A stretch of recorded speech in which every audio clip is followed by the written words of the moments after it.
हाँ जी, तो ये रहेगा आपका तीसरा और आखिरी पार्ट सॉलिड स्टेट का, जिसमें हम देख रहे थे आयनिक क्रिस्टल्स को, फ्लोराइड एंड एंटी फ्लोराइड का केस देख रहे थे, फ्लोराइड और एंटी फ्लोराइड में। ठीक है, अब फ्लोराइड से आप इसमें एग्जांपल्स क्या क्या आएंगे फ्लोराइड के अंदर, आपका CaF2। ठीक है, CaF2 आएगा, और दूसरा आएगा आपका SrF2, दूसरा आएगा आपका SrF2 वाला केस, और एंटी फ्लोराइड में आएगा आपका Na2O वाला केस। अब इसको याद करने की ट्रिक क्या थी? ट्रिक की कुछ ऐसे थी, ट्रिक जो मैंने याद कर रखी है कि आपका फ्लोराइट है, FLUORITE, फ्लोराइट है। ठीक है, फ्लोराइट में देखिए आप, F पहले आता ना, F यानी कि पहले तो आपका FCC आएगा, पहले कौन सा आएगा आपका, FCC आएगा, पहले आपका FCC आएगा, और T बाद में आ रहा है तो T से आप याद रखना टेट्राहेड्रल, टेट्राहेड्रल, ये ऐसे मैंने याद कर रखा था। तो अब देखिए CaF2 के केस में क्या था भाई, कैल्शियम आपका 2+ है और 2F नेगेटिव वाला केस है। तो अब इसमें क्या होगा कि जो पहले क्या था, FCC है, तो पहले FCC के अंदर क्या था, ये तो होगा आपका FCC के अंदर प्लस आयन, और नेगेटिव वाला होगा आपका टेट्राहेड्रल के अंदर। FCC के अंदर कितने थे आपके, 4 थे, और टेट्राहेड्रल आपके कितने होते हैं, 8 होते हैं। ठीक है, और अब बस देखें कि ये कोऑर्डिनेशन नंबर हम कैसे याद करेंगे। अब आपका ये आएगा भी, Ca+2 कितने होंगे फ्लोराइड के अंदर, 4 होंगे भाई। ठीक है, F नेगेटिव वाले 8 होंगे।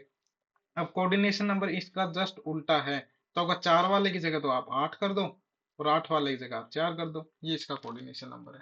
ठीक है, और एंटी फ्लोराइड के केस में इसका उल्टा, पहले हमने FCC लिखा था, तो अब पहले क्या आएगा, टेट्राहेड्रल आएगा, यानी कि आपके पास सोडियम के आयन है एंटी फ्लोराइड में, ये तो होंगे आपके टेट्राहेड्रल साइड में, और O डाई नेगेटिव होगा आपका FCC के केस में। तो एटम्स कितने हो गए, टेट्राहेड्रल कितने वॉइड होते हैं, 8 होते हैं, FCC वाले कितने होते हैं, 4 होते हैं। कोऑर्डिनेशन नंबर उल्टा है, इसका 4 होगा, इसका 8 होगा। समझ रहे हो? ये वाली कंडीशन थी। अब आगे क्या करना है आपको, आपका चौथा नंबर का आता है आपका ZnS। काफी बार एग्जाम के अंदर बहुत बहुत चर्चा में रहता है आपका ZnS वाला। ZnS वाले ये आपके दो तरीके के होते हैं, इसको बोलते हैं जिंक ब्लेंड, आपने सुना होगा जिंक ब्लेंड। ठीक है, एक आपने सुना होगा जिंक वुरेजाइट, जिंक वुरेजाइट, WU वुरेजाइट आपने सुना होगा। जिंक ब्लेंड कुछ नहीं होता, बस इसमें होता है एंटी फ्लोराइड वाला, याद करना एंटी फ्लोराइड की तरह। ठीक है, आप याद करोगे इसको, एंटी फ्लोराइड की तरह, एंटी फ्लोराइड। उसमें क्या था आपका, क्या था, टेट्राहेड्रल के अंदर था। बस यहाँ पे याद करना है कि हाफ ऑफ द टेट्राहेड्रल, किसका हो गया, ये आपका जिंक+2 वाला केस हो गया। और आपका S डाई नेगेटिव होगा आपका किसके अंदर, FCC के अंदर। तो एटम्स कितने हो गए, half of the tetrahedral void पूछे थे, नहीं 8/2 कितना हो गया आपका, 4, और FCC के अंदर भी 4 होता है। और कोऑर्डिनेशन नंबर आपको याद करना भी, इनका दोनों का 4-4 ही कोऑर्डिनेशन नंबर होता है, और 4-4 ही एटम्स होते हैं, यानी कि यहाँ पे Z की वैल्यू भी 4 ही होती है इधर जिंक ब्लेंड के अंदर। जिंक बोरेजाइट के अंदर क्या होगा, सेम होगा, लेकिन क्या होगा आपका hexagonal close packing. Hexagonal close packing के केस में आपके टेट्राहेड्रल वॉइड 12 होते हैं।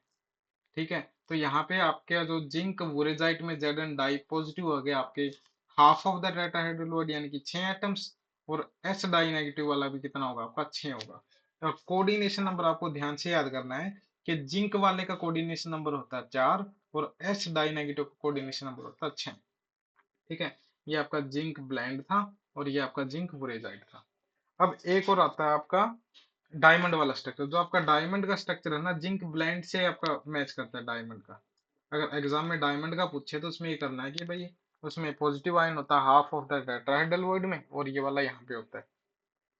एक आता है आपका 5वें नंबर का CaTiO3 वाला केस, CaTiO3। ठीक है, इसमें 3 आयंस हो गए। अब 3 आयंस के केस में तो कैल्शियम+2 वाला है ना, ये वाला तो होगा आपका बॉडी सेंटर के अंदर, याद कर लेना, ये होगा आपका बॉडी सेंटर के अंदर। ठीक है, और आपका टाइटेनियम होगा, ये वाला होगा आपका कॉर्नर में, और O डाई नेगेटिव वाला होगा आपका एज सेंटर में। कहाँ पे होगा, एज सेंटर में, एज सेंटर के अंदर।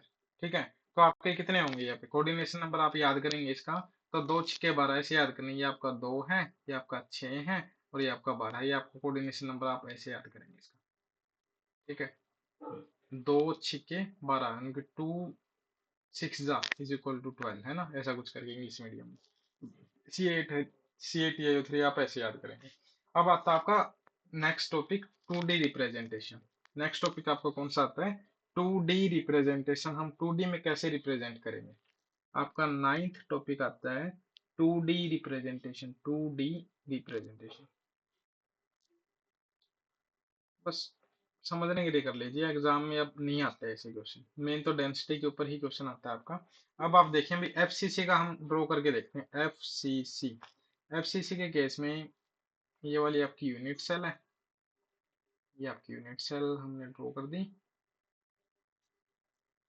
ये आपकी यूनिट सेल है। कहाँ होंगे आपके एटम्स? कॉर्नर पे होंगे और फेस के सेंटर पे होंगे, कॉर्नर पे और फेस के सेंटर पे। तो ये वाला एटम 1 2 8 आपके कॉर्नर है, कॉर्नर पे होगा और फेस के सेंटर पे होगा। फेस वालों को मैं इनका कलर चेंज कर देता हूँ, फेस वालों का। ये आपके फेस सेंटर पे 1, यहाँ पे 2, यहाँ पे 3 4 5 और 6। अब हम इसको रिप्रेजेंट कैसे करेंगे? 2D रिप्रेजेंटेशन के लिए हम क्या करेंगे? 2D बनाएंगे पहले, तो 2D है। अब इसको ड्रॉ करने का तरीका कुछ ऐसा है कि हम इस आइटम से देखें, इसकी पोजीशन क्या है आपकी? 0 है, इसको ओरिजिन मान लेते हैं हम। इसको हम ओरिजिन मान लेंगे, तो ये आपका 0 पे है, ओरिजिन पे है। और इससे कितना चल के, 1 यूनिट चल के एक और एटम है, यानी कि ये वाला हो गया। ठीक है, सेम हम ऐसे करेंगे, इसको ओरिजिन मान लिया तो ओरिजिन के केस में ये कितना आ गया? 0 आ गया। एक चल के आगे की तरफ इसका 1 है। तो आपके जो कॉर्नर वाले तो एटम्स हो गए आपके कंप्लीट 0 और 1 के ऊपर। अब रहेगी आपके फेस सेंटर वाले। फेस सेंटर वाला कहाँ पे है? देखिए आप कि इसके इन दोनों के बीच में, यानी कहीं ना कहीं इधर आएगा बीच में, यहाँ पे बीच में। और कितना आगे चल के है? बीच में है, यानी कि हाफ पे है। हाफ आगे चल के, तो हाफ हाफ कर दो बस। ये हाफ इधर हो गया, एक हाफ इधर हो गया, एक हाफ इधर हो गया, एक हाफ ये वाला हो गया। ये आपका 2D रिप्रेजेंटेशन है एफसीसी की। और एग्जाम में पूछा था आपका डायमंड वाला। डायमंड वाला आप डायरेक्ट याद करना। डायमंड वाले के अंदर क्या करना है आपको? डायमंड वाले के अंदर ये आपने ड्रॉ किया, ठीक है। डायमंड के अंदर क्या था? हाफ टेट्राहेड्रल अलग एक्स्ट्रा था ना, हाफ टेट्राहेड्रल अलग था, बाकी एफसीसी की तरह ही था। तो एफसीसी की तरह हम क्या करेंगे? यहाँ पे 0 पे था, 1 पे है, 0 पे है, 1 पे है, 0 1 0 1। और ये वाला याद करना आपको, यहाँ पे होगा एक 3/4 के ऊपर, ये आपका 3/4 के ऊपर, ये आपका 1/4 और 1/4। बस कुछ ऐसे याद करना डायमंड वाला। 2D प्रेजेंटेशन ज्यादा कुछ था नहीं। अगेन हमने ये तो देख ही लिया था, पोजीशन हमने देखी थी। अब एक सबसे लास्ट टॉपिक आपका जो रहता है इसके अंदर, वो है आपका 7 आपके क्यूबिक लेटिस है ना। 7 क्यूबिक लेटिस को याद करने का तरीका क्या था? उसको आप कैसे भी याद कर लीजिएगा, आपके ऊपर है। तरीका तो क्या ही है, बस सबके अपने अपने तरीके हैं कि ये भाई क्यूबिक है, टेट्रागोनल है, हेक्सागोनल। इस अब भी नहीं आता है, एग्जाम के अंदर तो आ जाता है। अब जैसे ये था, आपको याद करिए 7 क्यूबिक लेटिस। 7 क्यूबिक लेटिस आपको याद करने हैं।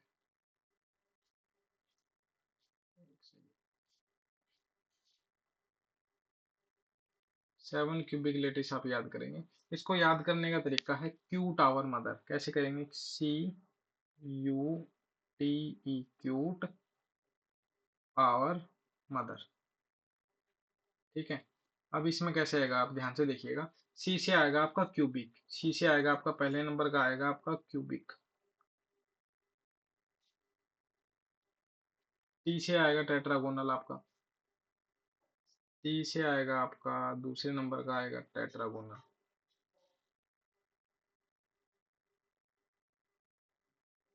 बाकी कर लीजिए यार, ये कोई टेबल आप कहीं से भी देख लीजिए, इसको याद करने की सबकी अपनी ट्रिक होती है। तो यहाँ पे आपका क्या होता है, सॉलिड स्टेट का रिवीजन सेशन आपका खत्म होता है 3 वीडियोज के अंदर। ये तीसरा पार्ट था। बस एक 2 3 एक्स्ट्रा पॉइंट और मैं लिखवा देता हूँ, आप ये कर लेना। असाइनमेंट्स में एक्स्ट्रा कुछ होता है, जैसे कि आपका ये वाली कंडीशन थी, मैं इसको मानता हूँ ये BCC वाला। बीसीसी के केस में आपको क्या करना है भाई, √3a होता है ना, इज इक्वल टू 4r के बराबर होता है, ये आपको याद कर लेना। और एफसीसी के केस में क्या होता है, √2a, a is equal to edge length है, इज इक्वल टू 4r के बराबर। न्यूमेरिकल्स में हेल्प करती है, एफसीसी केस में ये था और बीसीसी के केस में ये वाली कंडीशन थी। अब आप याद करना वॉल्यूम वाला। वॉल्यूम वाला आजकल काफी ट्रेंड में है, पूछ लेते हैं क्वेश्चन। वॉल्यूम में क्या था, जो आपका क्यूबिक है ना, क्यूबिक लेटिस, क्यूबिक लेटिस में तीनों बराबर होते हैं तो वॉल्यूम आएगा आपका ए क्यूब। अगर आपका हेक्सागोनल पूछे, हेक्सागोनल दे रखा हो, ठीक है, या फिर आपका ट्राइगोनल गिवन हो, ट्राइगोनल, उसके केस में आपको करना पड़ेगा ए स्क्वेयर सी, यानी कि दो उसमें बराबर होती है, ए स्क्वेयर सी इंटू साइन 60, याद रखना साइन 60 वाला केस आता है।